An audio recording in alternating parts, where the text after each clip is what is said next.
So you have a real passion for leadership, brother. I do. In Dylan and Andrew are my first kind of go around of this, and it's a long process. Like I said, it's been, you know, well, at this point, it's been probably 7, 8 years in the making since they Mm-hmm. started, and then helping them develop into instructors. So trying to keep my funnel full, under them. Andrew graduates next year, Mm-hmm. and it's like, is he going to stay local with an education? Is he going to do one? Like, these are all conversations that need to be had, but I got to keep filling that funnel under them, because we know that not everybody wants to be an instructor, Mm-hmm. but we got to keep going through this process of helping find somebody who's going to be crazy enough to eventually, like, and I say that in a loving way, and you're laughing. You know what we mean Yes. in the martial art community. How many thousands of people have we seen in our lifetime, Mm-hmm. you know, quit at whatever stage it is they quit at. So that's been kind of my thing, is like, just can I keep them here until they graduate high school? Mm-hmm. Once I got them right, and then off they go. That makes that makes sense. And if that's your first go around, those two young gentlemen are pretty dialed in. You're doing something right. Thank you. You're very welcome, brother. And I gotta shout out people that help me do this. So within our organization, obviously my instructor, Master Garvis, who you've met a Mm-hmm. few times at the seminars, he's been a big drive behind a lot of this thought process. Master Borquest also, with the AKF, he runs Lake in the Hills in Illinois, AKF Academy down there. And then Greg Horton out on the East Coast, he runs Mastery Martial Arts. A lot of what we're doing here is contributed to his process out there in Rhode Island, and just an awesome individual, genuine, not one of these consultants, fly by night, Mm-hmm. click here for your free whatever. So I've been one of my other mentors, Bob Samara, is he's just all about the track record. Like, so I'll relate this to the martial art industry, right? Mm-hmm. The black belt. So I don't know if I even answered that question fully earlier, but what is that black belt? And so people have this perception of black belt as this high achieving, you Magic. know, right, kind of thing. But do they live it on and off of the mat?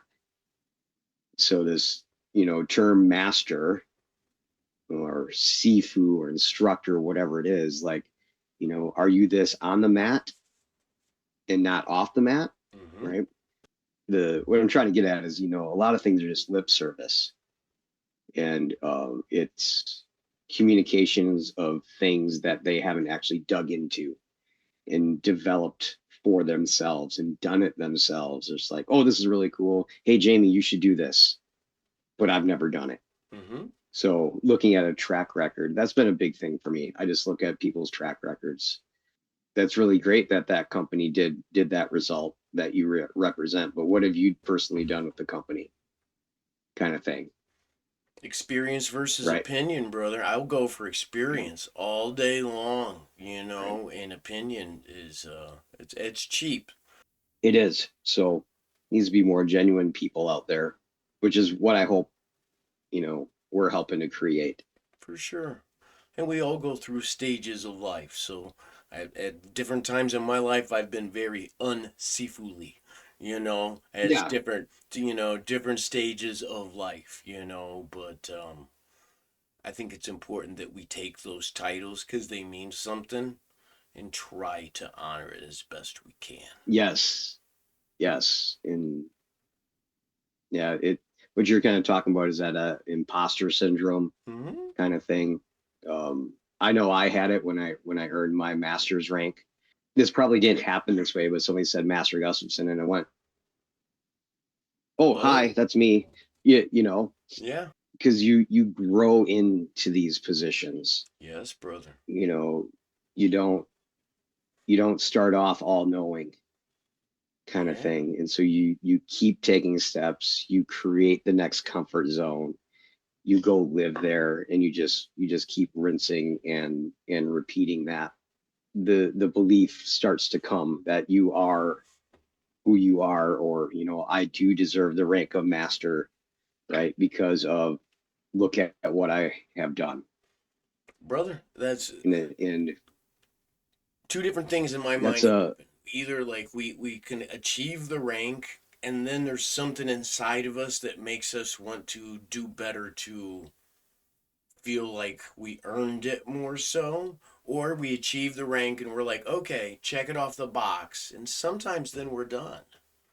You know what I mean? So that imposter syndrome.